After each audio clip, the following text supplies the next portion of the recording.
우리는 계속 구원받은 백성이 만나게 되는 어떠한 삶의 현실, 구원받은 자가 만나게 되는 특별히 우리를 괴롭게 하는 어떠한 상황과 현실에 대하여 살펴보고 있고, 그리고 그때 어떠한 태도로 어떻게 그 시간을 지나가야 되는지를 살펴보고 있습니다.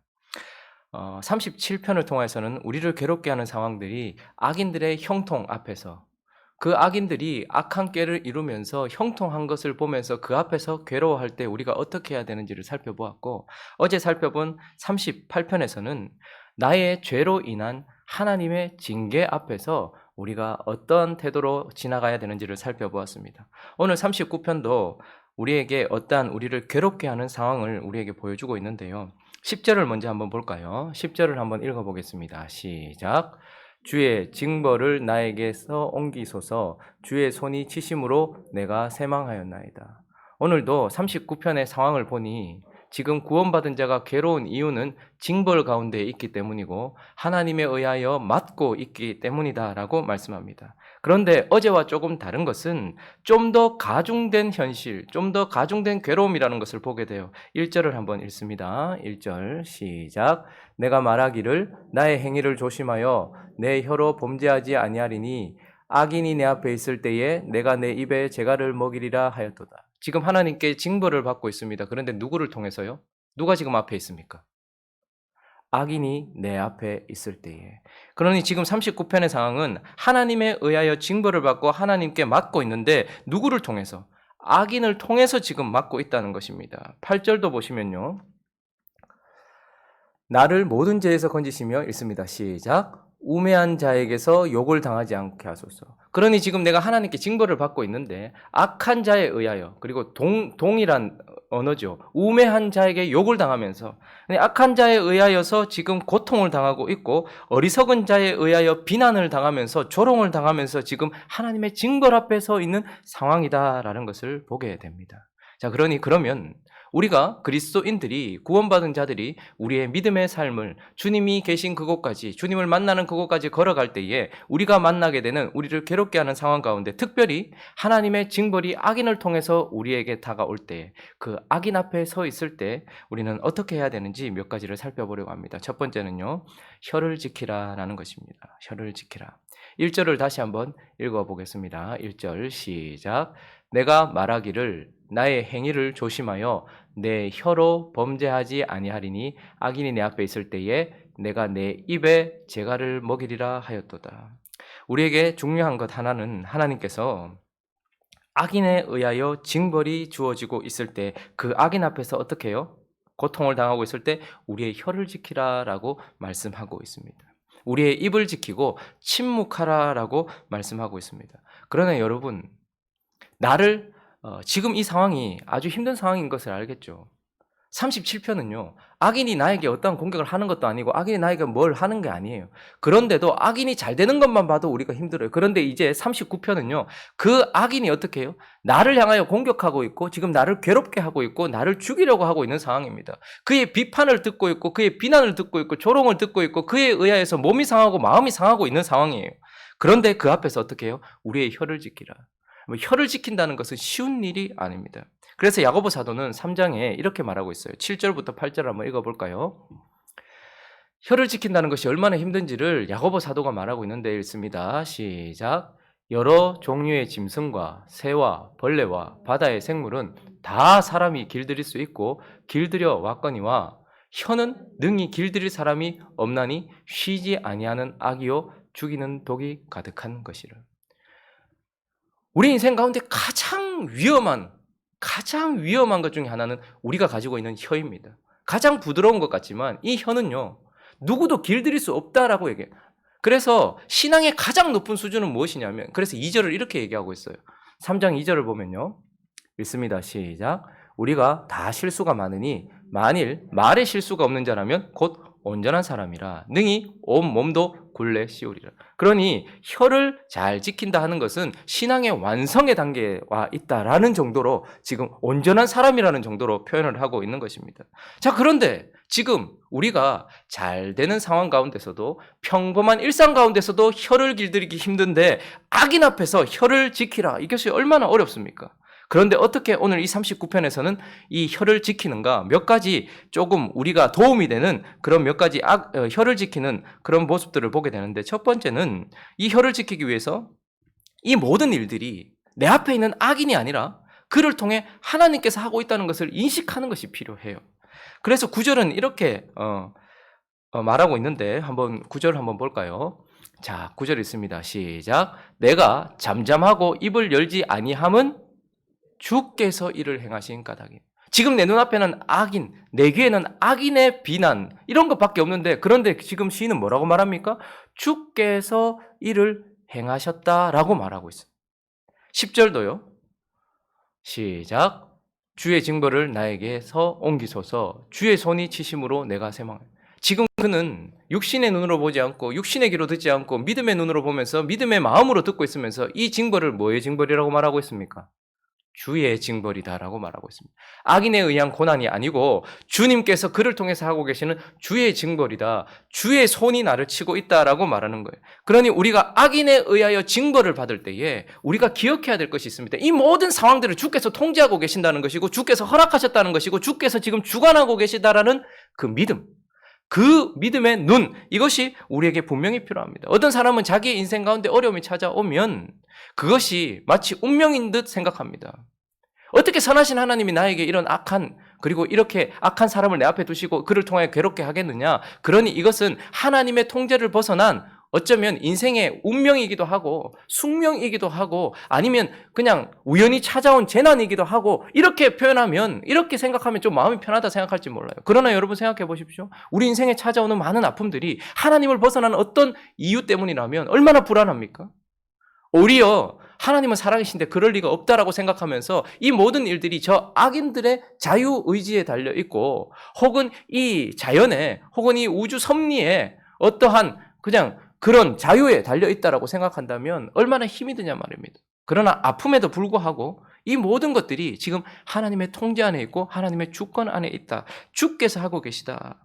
라는 것을 기억하는 것, 이것이 참 중요하죠. 그리고 그 목적 또한 11절을 읽어보겠습니다. 11절 시작. 주께서 죄악을 책망하사 사람을 징계하실 때에 그 영화를 존목음같이 소멸하게 하시니 참으로 인생이란 모두 헛될 뿐이니이다. 셀라. 지금 이렇게 하시는 이유를 죄악을 책망하기 위한 것이다. 내가 뭘 잘못했지? 지금 내가 뭘 잘못했지? 이렇게 생각하던 인생이 악인에 의한 징벌을 통하여서 내 안에 있는 죄악, 물론 범한 죄일 수도 있을 것입니다. 그러나 범하게 될 죄일 수도 있어요. 그래서 하나님께서 더 큰 악을 막으시고 혹은 저지른 악에 대한 심판, 죄에 대한 이런 징벌을 통하여서 우리를 고치시기 위하여서 주께서 지금 이 일을 하고 계신다라는 그런 확신, 그리고 사람을 징계하실 때에 그 영화를 존먹음같이라고 표현되어 있는데, 여기서 영화를이라고 번역된 이 단어는 내 안에 욕망하는 것을 이렇게 해석하시면 됩니다.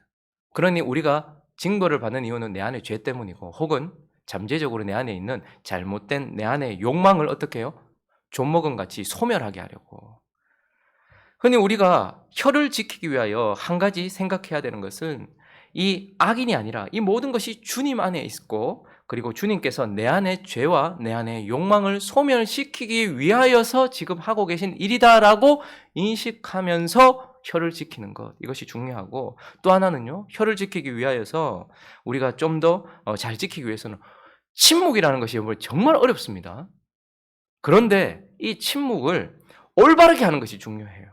혀를 지키기 위하여 올바른 침묵으로 나아가야 된다는 거예요. 자, 1절부터 다시 보시면 그가 아주 단단히 마음을 먹었어요. 내가 말하기를 나의 행위를 우리 이런 다짐 잘하잖아요.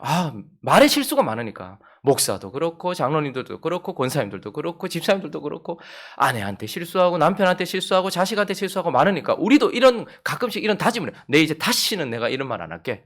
내가 진짜 혀에 재갈을 먹여가지고 이렇게 할게. 라고 말하면서 내가 말하기를 나의 행위를 조심하여 내 혀로 범죄하지 아니하리니 내가 내 입에 재갈을 먹이리라 했어요. 확실하게 다짐을 했어요. 자, 2절 읽어봅니다. 시작. 내가 잠잠하여 선한 말도 하지 아니하니 나의 근심이 더하도다. 여러분 침묵을 한번 해보시면요, 좋은 일 앞에서도 선한 말도 침묵을 해보시고 악인 앞에서 괴롭고 힘들고 억울하고 이런 상황 속에서도 침묵을 해보시면 혀는 잡고 있는지 모르겠는데 속에서 어떻게 됩니까? 뒤집어지기 시작해요. 저 정말 젠틀하게 표현한 거예요. 나의 근심이 다하도다 이렇게 표현했지만 자 3절을 보시면 시작. 내 마음이 내 속에서 뜨거워서 작은 소리로 읊조릴 때에 불이 붙으니 나의 혀로 자 입에 재갈을 먹이려고 딱 마음을 먹었어요. 그렇게 침묵을 딱 하니까요. 근심이 닿으면서 속에서 불이 확 올라오는데 활 타오르면서 뜨거워서 입을 딱 물었는데도 작은 소리 하면서 불이 붙어가지고 혀로 말하기 시작해요. 자 그런데 그때에 어떻게 하는 것입니까? 4절 뭐라고 말합니까? 여호와여 라고 말하면서 4절부터 끝까지 13절까지 뭐로 승화되고 있습니까? 악인 앞에서는 침묵, 그러나 그 타는 마음으로 하나님을 향한 외침. 그러니 우리가 성경에서 침묵하라, 혀를 지키라라는 것은 말 자체를 하지 말라는 것이 아니라 악인과 세상 앞에서는 입을 닫고 인생들 앞에서는 입을 닫고 하나님을 향하여서는 입을 여는 것을 올바른 침묵이라고 하는 거예요. 마음에 있는데 이걸 쏟아내지 않으면 언젠가는 터지게 되어 있습니다. 그래서 모든 하나님의 사람들은 침묵을 하다가 타는 마음으로 하나님을 향해 불같이 쏟아내는 기도로 승화를 시킨 것을 보게 됩니다. 그래서 우리에게 말씀하십니다. 악인에 의한 징벌이 주어질 때에 그 가운데서 우리에게 혀를 지키라 라고 말씀하고 있습니다. 자, 그리고 그리스도인된 구원받은 자들의 걸어가는 인생 가운데 찾아오는 괴로움 가운데 특별히 악인에 의한 징벌 속에서 우리에게 무엇을 하라고 하시는가? 길을 지켜라. 길이란 그리스도인다움, 그리스도인처럼, 그리스도인같이, 그리스도인다움을 지키라라고 말씀하고 있습니다. 한번 39편 1절을 다시 한번 볼까요? 우리는 혀로 범죄하지 아니한다라는 데 초점을 맞추고 있는데 이것이 사실은 무엇인가 하면 내가 말하기를 읽습니다. 시작. 나의 행위를 조심하여 내 혀로 범죄하지 아니하리니. 자, 여기서 내가 말하기를 혀를 지키는 이유는 그 앞에 있어요. 행위를 조심하여. 행위라는 단어가 데렉이라는 단어입니다. 데렉이란 정확하게 길이라는 것입니다. 길, 태도, 삶, 나의 사명. 그러니까 지금 이 악인에 의한 징벌 속에서 그가 지키려고 하는 것은 무엇이냐면 내가 가야 할 길을 지킨다는 거예요. 나의 사명을 지킨다는 거예요. 나의 나다움, 나의 정체성을 지킨다라는 것입니다. 그러니 우리가 악인에 의한 징벌을 받을 때에 나의 행위, 나의 길, 나의 삶, 내가 걸어가야 될 길, 나의 나다움, 특별히 그리스도인이니까요. 그리스도인다움을 지키라라고 말씀하고 있는 것입니다. 우리가 어제도 그렇지만 모든 시편을 통해서 우리는 누구를 보고 있습니까? 예수님이 계속해서 보이죠. 39편도 보십시오. 이것은 정확하게 다윗의 경험입니다. 다윗의 삶이에요. 그렇지만 39편을 통해서도 우리는 누구를 보고 있습니까, 지금? 악인들에 의하여 우리의 죄 때문에 징벌을 받고 계시는 예수 그리스도. 그러나 그 앞에서는 한마디도 하지 아니하고 계시는 예수 그리스도가 보여지고 그분이 그 앞에서 오늘의 시편에 나오는 이 교훈처럼 혀를 지키고 그의 길을 지키셨다라는 것을 보게 됩니다. 마태복음으로 가보시면 마태복음 27장에 보시면 12절부터 14절까지 한번 읽어보겠습니다. 오늘 이 시편의 말씀이 예수 그리스도에게 어떻게 이루어졌고 그의 현실 속에는 어떻게 나타났는지 읽습니다. 시작. 대제사장들과 장로들에게 고발을 당하되 아무 대답도 아니하시는지라. 이에 빌라도가 이르되 그들이 너를 쳐서 얼마나 많은 것으로 증언하는지 듣지 못하느냐 하되 한마디도 대답하지 아니하시니 총독이 크게 놀라워하더라. 대제사장들과 서기관, 하나님의 백성들이라고 하는 유대인들에 의하여 징벌을 받고 있고 빌라도와 같은 이방인에 의하여 징벌을 받고 있고 괴롭고 힘든 상황 속에서도 그분이 어떻게 하셨다는 거예요? 침묵하셨다라고 말씀하고 계세요. 혀를 지키셨다라고 말씀하고 계세요. 그러나 이것은 단순히 주님이 말해봤자 소용없고 내가 하는 모든 말, 선한 말들도 악인들은 이용해서 그걸 악하게 이용할 거니까 에이 하고 입을 닫으신 것이 아니라 이사야 53장 7절에 나오는 말씀을 이루기 위한 것이었어요. 읽습니다. 시작. 그가 곤용을 당하여 괴로울 때에도 그의 입을 열지 아니하였으며 마치 도수장으로 끌려가는 어린 양과 털 깎는 자 앞에서 잠잠한 양같이 그의 입을 열지 아니하였다. 그리스도께서 그때에 그러한 길, 혀를 지키셨던 이유는 이사야 선지자를 통하여 그에 대하여 예언된 하나님의 뜻을 이루기 위함이었어요, 사실. 하나님이 예수 그리스도에게 주신 길이었어요. 그 가운데서 그 뜻, 사랑하는 하나님 아버지의 뜻을 이루기 위하여서 그 순간 그분은 침묵하셨고 혀를 지키셨다는 말입니다. 그리고 또 하나는 사랑하는 하나님을 위해서이기도 하지만 우리가 어제 38편을 한번 보시면요. 11절부터 보시면 읽어보겠습니다. 시작. 내 사랑하는 자와 내 친구들이 내 상처를 멀리하고 내 친척들도 멀리 섰나이다. 내 생명을 찾는 자가 올무를 놓고 나를 해하려는 자가 괴악한 일을 말하여 종일토록 음모를 꾸미오나 나는 못 듣는 자같이 듣지 아니하고 말 못하는 자같이 입을 열지 아니하오니 나는 듣지 못하는 자 같아서 내 입에는 반박할 말이 없나이다. 어제 우리는 죄 없으신 그분이 우리의 죄를 자신의 죄로 짊어지시고 징계를 당연한 것으로 받아들이시면서 걸어가고 계셨던 예수 그리스도를 보았어요. 그런데 그분이 한마디도 할 수 없었어요. 그러면서 내가 할 말이 없습니다. 왜요? 저와 여러분을 구원하기 위하여 죽으셔야 했기 때문에 그렇습니다. 자기를 변명하고 자기가 여기서 벗어나는 것이 목적이 아니고 여기서 벗어나지 아니하고 우리를 대신해서 죽기 위하여 오셨기 때문에 우리를 위한 사랑 때문에 그분이 어떻게 더 이상 반박할 말이 없다는 거예요. 그래서 혀를 지키신 것이었습니다. 그래서 예수 그리스도께서는 아버지께서 주신 그 뜻을 이루기 위하여 그리고 사랑하는 우리를 구원하기 위하여 그리스도에게 주어진 길을 걸어가셨고 그래서 혀를 지키셨다라고 말씀하고 있는 것입니다. 39편은 그리스도께서 그리스도다움을 지키신 그의 길을 지키신 모습을 보면서 우리 또한 주님께서 뭐라고 말씀하시는 것입니까? 그러니 이 시를 부르고 있는 이 시를 보고 있는 우리 또한 우리는 무슨 길이 우리에게 주어져 있습니까? 그리스도인이라는 길이 주어져 있습니다. 그리스도인의 길은 그리스도께서 가신 길을 같이 걸어가는 같은 방식으로 걸어가는 자입니다. 그래서 우리가 혀를 지킨다라는 것은 단순히 입을 다물고 죄를 범하지 않는다라는 것이 아니라 그리스도를 따라가는 것이고 내게 주어진 길을 지키는 길이다라는 것입니다. 그래서 우리는 사랑하는 하나님을 위하여 그리고 사랑하는 하나님의 영광과 그분의 뜻을 위하여 내 혀를 지키고 그 혀를 지킴으로써 우리는 나의 길을 지키는 것입니다. 그러니 하나님은 악인들의 형통 앞에서도 우리가 괴롭지만 그것을 넘어선 징계도 힘들지만 악인을 통한 징벌 앞에서 주님은 우리에게 너의 그리스도인다움을 지키라라고 말씀하고 있는 것입니다. 말씀을 정리하겠습니다. 오늘 시편 39편의 표제어는 무엇입니까? 39편을 한번 볼까요? 표제어. 자, 읽습니다. 시작. 다윗의 시. 인도자를 따라 여두둔 형식으로 부르는 노래. 자, 인도자를 따라 여두둔 형식으로 부르는 노래다라고 말합니다. 개역 한글 버전은요. 영장 여두둔으로 한 노래 이런 뜻입니다. 영장 여두둔으로 한 노래. 영장 여두둔에게 하게 한 노래 이런 뜻입니다. 여두둔에 대한 여러 가지 학계 설이 있죠. 여두둔이 뭐냐에 대해서 아마 노래의 형식일 것이다, 혹은 고유 명사일 것이다, 혹은 사람일 것이다. 그런데 저는 그 많은 것 중에 여두둔이라는 것을 사람 이름이라고 보는 것이 가장 맞다라고 생각을 합니다. 아삽, 헤만 그리고 여두둔은 다윗이 하나님을 찬양하기 위해 세워놓은 영장들, 그러니까 찬양 인도자들이었습니다. 3명의 찬양 인도자를 통해서 다윗은 하나님을 찬양하게 했어요. 그런데 이 시편 39편은 찬송하다라는 뜻을 가지고 있는 여두둔이라는 영장에게, 인도자에게 이 노래를 부르게 했어요.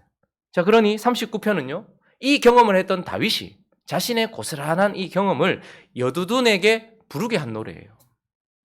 그런데 사실 이 노래는 하나님께서 예수 그리스도에게 부르게 하신 노래였습니다.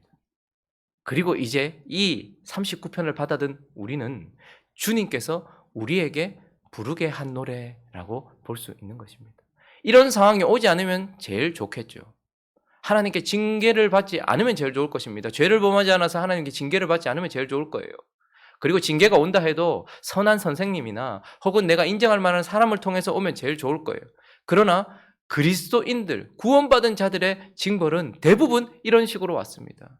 더 악한 바벨론에 의하여서 징벌을 받았고 더 악한 아수르에 의해 징벌을 받았고 예수 그리스도도 대제사장들과 서기관들과 그리고 빌라도와 악한 자들에 의하여 징벌을 받았으니 우리의 삶 속에도 우리의 죄를 태우고 우리의 내 안에 있는 욕망을 태우기 위하여 어쩌면 하나님의 징벌이 이렇게 악인을 통해서 올 수도 있어요. 그러나 그때에 주님은 찬송할 존재인, 특별하게 하나님을 찬양하기 위해 세우는 저와 여러분들이 이런 징벌 속에서도 하나님을 노래하는 예배자가 되기를 원하신다라는 것을 보게 되는 것입니다.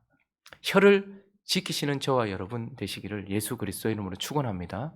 그러나 이 혀를 지킬 때에 이것을 통하여 하나님께서 하고 계신다는 것을 명확하게 보고서 바른 침묵을 하면서 단순히 혀를 길들이는 것이 아니라 이것이 내 그리스도인 다움을 지키는 것이요, 이것이 하나님을 예배하는 예배라는 것을 바르게 바라보면서 하나님 앞에 뭔가를 자꾸 해드리려고 하지 말고 우리에게 주어진 삶 속에서 이 시편에 나오는 교훈처럼 그렇게 주님의 길을 따라가며 그와 같이 노래하는 저와 여러분 되시기를 예수 그리스도 이름으로 축원합니다. 같이 한번 기도하겠습니다. 여러분, 저는 오늘 시편 39편을 설교를 준비하고 묵상하면서 하나님이 나에게 참 많은 일을 하게 하셨구나, 예배의 순간순간을 허락하셨는데 참 많이 넘어졌었구나 라는 생각을 해봅니다. 악인들에 의하여 징벌을 받고 괴로움을 당할 때 제가 해야 했던 것은 침묵이었고 기도였는데 오히려 반대로 하나님께는 침묵하고 악인들을 향해 쏟아낸 저의 모습들을 조금 회개하게 되었습니다. 그리고 이것이 그리스도인 다움인 것을 지키는 예배라는 것을 전혀 인식하지 못한 채 걸어갔다라는 후회를 하게 되었습니다. 여러분들은 어떠십니까? 악인들 앞에서도 예배할 수 있게 해달라고, 그리고 우리의 태도를 하나님의 뜻에 맞출 수 있도록 해달라고, 그리고 행복한 우리 교회를 위하여서 또 각자의 기도 제목들을 가지고서 함께 기도하며 나아갑니다. 기도하겠습니다.